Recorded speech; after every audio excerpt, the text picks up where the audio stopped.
Okay, Layla, Greg, what I'm suspecting is happening here, I don't have a definitive answer, but you kind of have to theorize and think like water.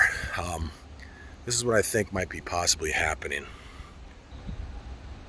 The source of the leak, so basically, here's the addition, and if you go about 10 feet that way, right here is the leak. That's where it's exiting, okay?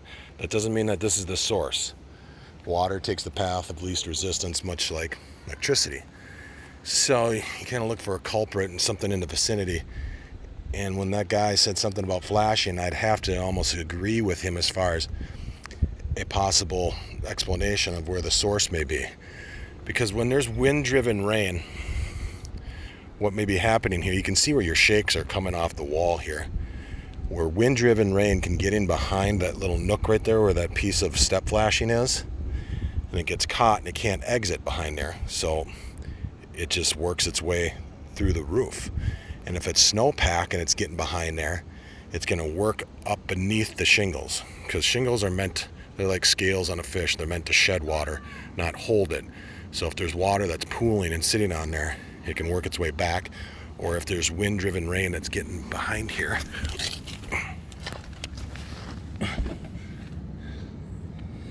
if it's getting behind here, it's got nowhere to exit. So it's just collecting. That's what I would say. Plus this here, this flashing doesn't terminate. It doesn't go all the way up to the top, so wind-driven rain can get in behind this piece of step flashing. These shakes right here, they're starting. The sun is just baking them. It's nothing new.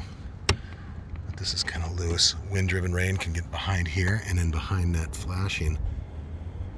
Depending if the paper should be over the top of this step flashing. So if water gets behind the shake, it runs down the underlayment, the paper that's on top of the flashing here, and onto the roof. But I think this is your issue. I mean, a quick fix maybe is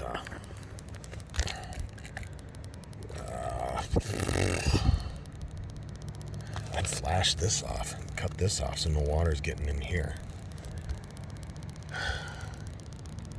And then maybe doing something with these shakes here in this little elevation. Tear this out, maybe put up some vinyl, paper it, put up the underlayment, make sure it's flashed correctly, and put some white vinyl siding. No one's gonna see it anyways.